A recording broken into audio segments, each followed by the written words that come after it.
खुदावंद मसीह यीशु में मेरे अजीजों, मैं प्रभु यीशु मसीह के जिंदा मुबारक नाम में आप सबको सलाम अर्ज करता हूं। आज की इबादत में आपको वेलकम कहता हूं। प्रियजनों, मैं हमेशा आपको अपनी दुआओं में याद करता हूं कि खुदा का फजल आपको हमेशा महफूज रखे। आज की अच्छी संगति के लिए खुदा बाप का धन्यवाद करते हैं। अजीजों, आज जो कलाम का हिस्सा खुदा बाप ने मुझे दिया है, मरकुस रसूल की इंजील 8 बाब 22 से 26 आयत मैं आपके सामने पढ़ूंगा। The gospel according Saint Mark chapter 8 verses beginning from 22 to 26। मरकुस रचित सुसमाचार 8 अध्याय 22 से 26 पद आप अपनी बाइबल में देखिएगा, मैं पढ़ रहा हूं। फिर वो बेत सैदा में आए और लोग एक अंधे को उसके पास लाए और उसकी मिन्नत की कि उसे छुए। वो उस अंधे का हाथ पकड़कर उसे गांव से बाहर ले गया और उसकी आंखों में थूक कर अपने हाथ उस पर रखे और उससे पूछा, क्या तू कुछ देखता है? उसने नजर उठाकर कहा, मैं आदमियों को देखता हूं, क्योंकि वो मुझे चलते हुए ऐसे दिखाई देते हैं जैसे दरख्त।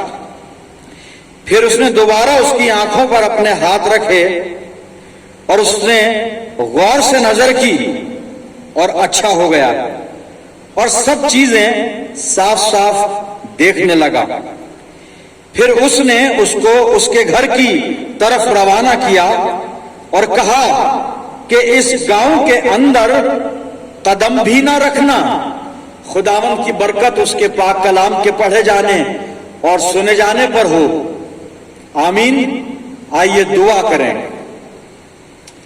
खुदावंद मसीह यीशु में हमारे प्यारे आसमानी बाप, बड़े अदब के साथ हलीमी और फिरूतनी की रूह में होकर हम सब तेरे पाक कदमों पर सर निगू हैं। हम तेरे शुक्रगुजार हैं, तू हमारे बीच में उपस्थित है। पिता परमेश्वर, प्यारे प्रभु, हम में से हर एक को पवित्र आत्मा का मसा दे कि पाक रूह की रहनुमाई में होकर हम तेरे कलाम को सुने और समझें। आसमानी बाप, हमारे चारों तरफ अपने पाक फरिश्तों की सेना का बाड़ा बांधना कि शैतान हमें किसी भी रीति से तेरी संगति से जुदा ना कर पाए और कहीं भी हमें दखल ना दे सके। आसमानी बाप, ये वचन रूपी बीज हमारे दिल की जमीन में जड़ पकड़े और बहुत सा फल लाए। आए खुदा बाप, दुआ करते हैं जब हम तेरी वेदी से उठकर अपने घरों को रुखसत होते हैं तो प्यारे खुदावन तुझसे बहुत सी रूहानी बरकतें लेकर जाएं। अपने आप को तेरी अधीनता में सौंपते हैं पिता, और ये प्रार्थना तेरे प्यारे पुत्र अपने उद्धार करता खुदावंद मसीह यीशु के जिंदा और मुबारक नाम के वसीले से मांगते हैं, सुन और कबूल कर ले। आमीन। अजीजों, एक बार फिर परमेश्वर का धन्यवाद करते हैं आज के अच्छे समय के लिए, अच्छी संगति के लिए। और अभी आपके सामने मैंने यहां से जो टेक्स्ट पढ़ा, मरकुस रचित सुसमाचार 8 अध्याय 22 से 26 पद, यहां पर एक अंधे को प्रभु यीशु मसीह के द्वारा दृष्टि दान देने का एक यहां पर वाकया लिखा हुआ है। घटना है कि प्रभु यीशु मसीह ने एक अंधे को बीनाई अता फरमाई। अजीजों, इसको आज हम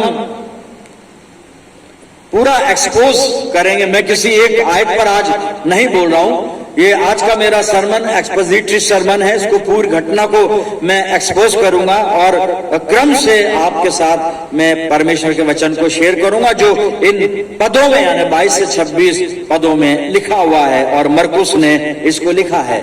खुदावंद मसीह यीशु बैतसैदा नामक एक नगर में आए हैं।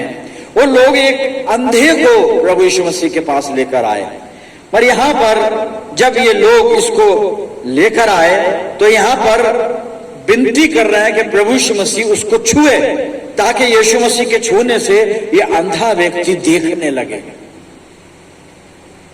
खुदावंद मसीह यीशु ने उनकी मिन्नत को सुना और यहां पे लिखा, सबसे पहला काम प्रभु यीशु मसीह ने ये किया कि उसने उस अंधे का हाथ पकड़कर उसको गांव से बाहर लेकर गया। यीशु मसीह सबसे पहले प्रभु यीशु मसीह ने जो काम किया, उस अंधे का हाथ पकड़ा और उसका हाथ पकड़कर उसे गांव से बाहर लेकर गया। मेरे अजीजों, सबसे पहली बात जो गौर करने के लायक है कि यीशु मसीह उसको गांव से बाहर क्यों लेकर गया। उस गांव का, बैतसैदा गांव का वातावरण गुनाह आलूदा वातावरण था, पापमय वातावरण था मेरे अजीजों। इस बैतसैदा के अंदर गुनाह थे, अपवित्रता थी, अविश्वास था, जिनाकारियां होती थी।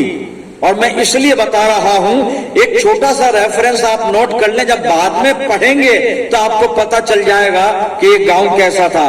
और ये रेफरेंस है लूका रचित सुसमाचार 10 अध्याय 13-14 पद, बाद में पढ़िएगा, सेंट लूक चैप्टर 10 वर्स 13 और 14, और आपको पता चलेगा कि बैतसैदा गुनाह आलूदा, गुनाह से भरा हुआ गांव था।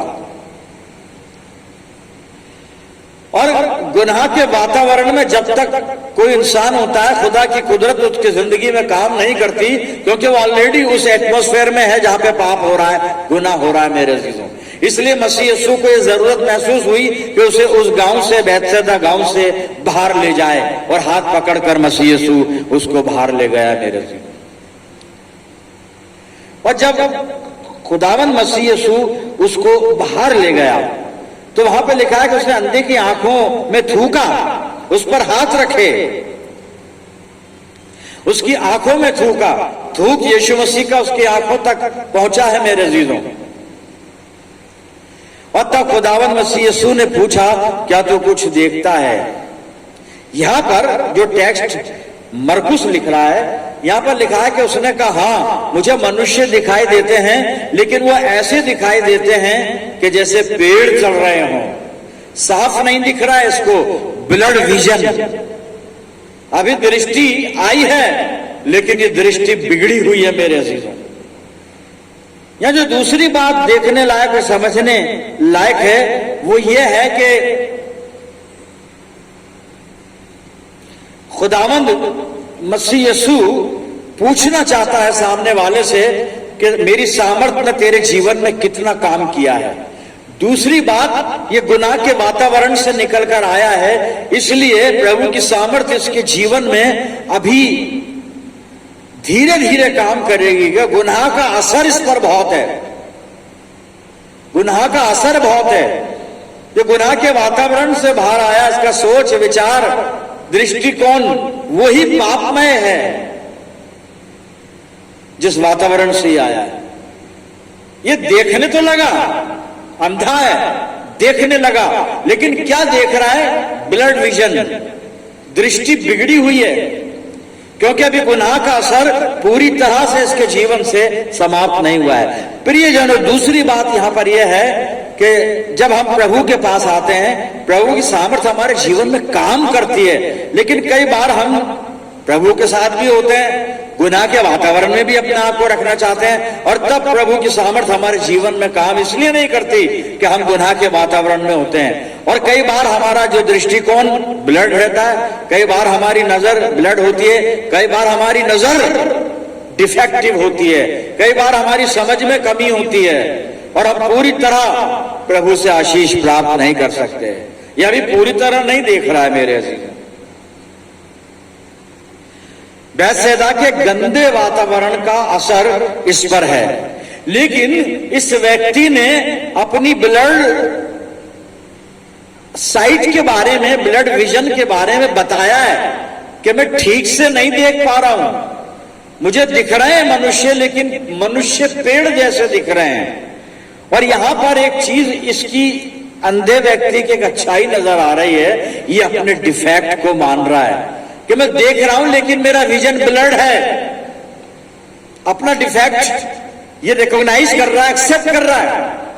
हम कई बार अपना डिफेक्ट छुपा लेते हैं, कई बार अपनी गलती छुपा लेते हैं, कई बार अपना गुनाह खुदा से भी छुपाना चाहते हैं, जबकि खुदा से हम अपना गुनाह छुपा नहीं सकते मेरे अजीज।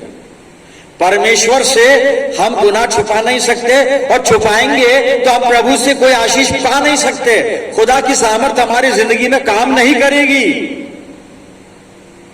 और हम प्रभु के अनुग्रह से, प्रभु के अनुग्रह से महरूम रह जाएंगे मेरे अजीजों। अपने डिफेक्ट को मानना बहुत जरूरी है। जब तक हम अपना डिफेक्ट स्वीकार नहीं करते, अपना गुनाह नहीं मान लेते, तब तक प्रभु की सामर्थ हमारी जिंदगी में काम नहीं करती है। खुदा का फजल हम पर नहीं होता अजीजों। इसने अपने डिफेक्ट को माना, इसने डिफेक्ट को माना। कैसे माना? एक उदाहरण बता रहा हूं, मैं पढ़ रहा हूं, आप अपनी बाइबल में देखिए। दाऊद अपने डिफेक्ट को मानता है। भजन संहिता 51 3 और 4 पद सुनिए। दाऊद क्या कहता है यहाँ पे? Psalm 51 वर्स 3 और 4। मैं तो अपने अपराधों को जानता हूं और मेरा पाप निरंतर मेरी दृष्टि में रहता है। अपराधों को जानता हूं, मानता हूं, और मेरा पाप निरंतर मेरी दृष्टि में रहता है। जानता है, एक्सेप्ट कर रहा है। आगे पढ़ रहा हूं। मैंने केवल तेरी विरुद्ध पाप किया और जो तेरी दृष्टि में बुरा है वो ही किया है, ताकि तू बोलने में धर्मी और न्याय करने में निष्कलंक ठहरे। अपने पापों को मानना जरूरी है मेरे अजीजों।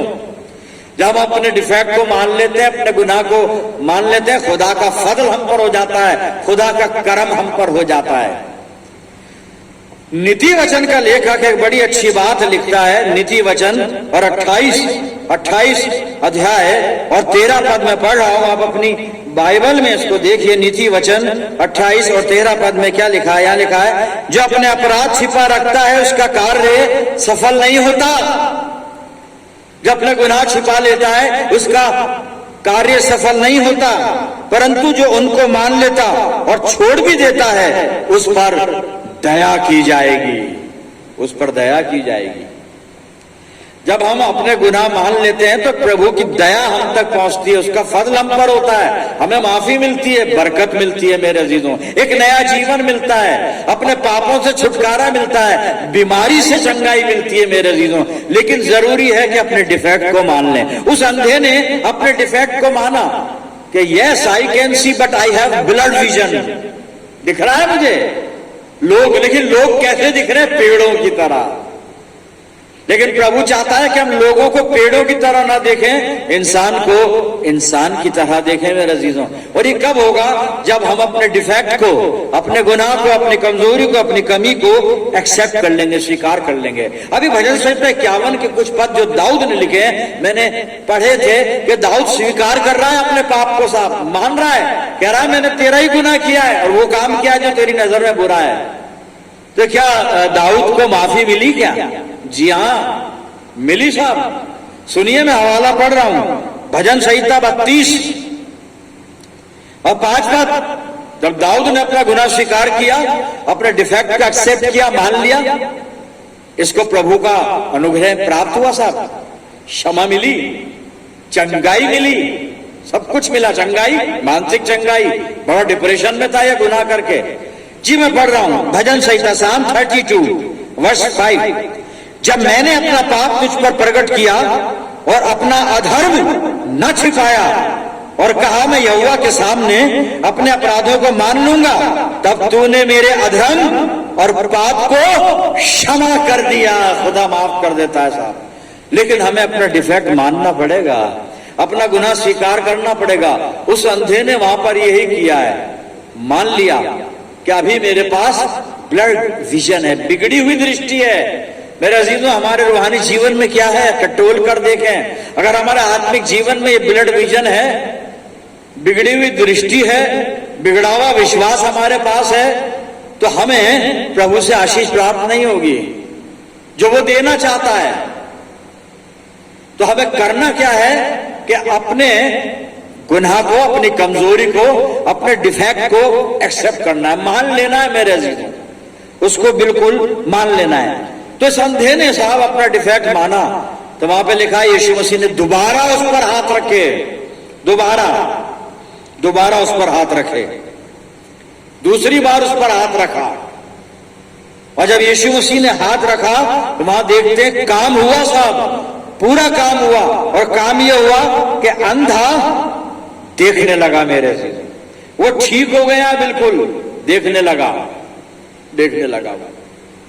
आपका डिफेक्ट जाता रहेगा, आपका गुनाह मिट जाएगा, मान लेना है उसको और मानकर प्रभु के पास जाना है कि हाँ प्रभु, अभी मैं डिफेक्टिव हूं, अभी मैं गुनाहगार हूं, अभी मेरे जीवन में कमी है, लेकिन एक्सेप्टेंस बहुत जरूरी है, स्वीकार करना बहुत जरूरी है मेरे अजीजों। हम अपने गुनाहों को मान लें। पहला यूहन्ना पहला अध्याय 8 से 10 में यूहन्ना ने यही विचार प्रस्तुत किए, आप बाद में पढ़िएगा, इसको नोट डाउन कर लीजिए। यदि हम अपने पापों को मान लें, यदि हम अपने गुनाहों को मान लें, तो वो हमें माफ करने में कैपेबल है, सक्षम है, कादिर है। मानना पड़ेगा मेरे अजीज, हमें मानना पड़ेगा।